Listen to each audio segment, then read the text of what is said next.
Okay, hey everyone, this is Ian Zepp from M43. This is a quick down and dirty developer demo of an in-house project that I've been working on. It's really actually kind of interesting though for this presentation because I have hacked up, well, modified the REST Explorer package, which was recently released and is in private beta or limited beta if you want, as a part of some of the developer stuff, especially around CloudStock. So essentially REST Explorer is a way to query a URL and get back JSON, and then it presents the JSON in a folder structure. So the internal project that I have that I'll be releasing shortly is essentially a way to build out queries, SOQL queries that would normally require a developer, to build those out from an admin perspective. So essentially you define a bunch of field-related objects, you define a bunch of parameters. Fields can have constraints. So for example, if we look at the name field right here, the name field is constrained to a query parameter called account name is like. What that basically means is that you have a URL here, and then we have a parameter. So this is the URL to the query hosted on sites. This is the ID of the query, the parent query object itself, and then we just pass in a parameter value. So in this case, we have two parameter values. We have a max employees and a name is like parameter. The default value for max employees is currently 1,000. So in fact, if we go over here and run REST Explorer, we can see that it gives us back 3 results. All right, and we have some debug stuff active. Our query allows us to enable debugging. It also allows us to enable logging, which is really nice because then I can come in here and I can see a history as attachments of everything that's been queried, and you can actually go ahead and drill down into the result set that was returned. So if at any time in the future you want to come back and look at the results that are being sent, you can see that. So this is the raw JSON.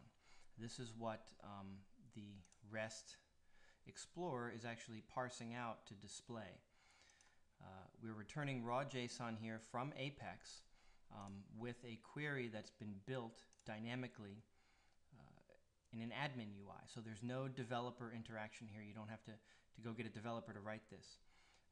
And in fact, if I go ahead and I add a new field, I don't really have time to do that right now, but if I add a new field and save it, it will show up automatically in this cached SOQL section. So let's look at max employees, because right now we have a default value of 1,000.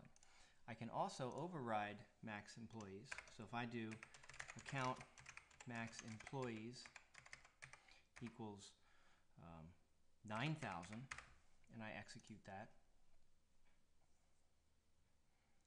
I'll get a bunch more results. So now I have 7 results. You can see that it filters it down, and so all of these fields that are being returned as JSON, those are actually fields that were set up here in the query. So we have our query, we've attached fields, and not only can we do things like return fields on the account itself, we can return fields from related objects. So created by username is from the user, and then we can also return fields from child relationships. So we have our account is the base object that we're using, and currently we have just about every single object that's in Salesforce that's built in as a standard pick list option, so you can run a query off of that. We can do query results off of related lists and then off of those fields that are on related lists. So you can see here that we're pulling in the gene point account. We're pulling in a couple of fields from the gene point account, including the created by user and then the username, which happens to be me. And then we have our contacts. Here's our first contact, and then we have the email and name that we've selected from the contact.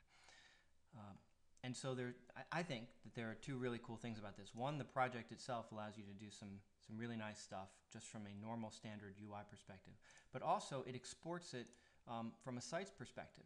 So we're actually running this in sites. This is actually bypassing a lot of the profile restrictions because we're running this as without sharing, and then the results are returned in a string format, so it's not necessarily going through. So here we go. We have to actually set up the query URL. But I'm running out of time, so I'll just leave it there. Let me know what you think.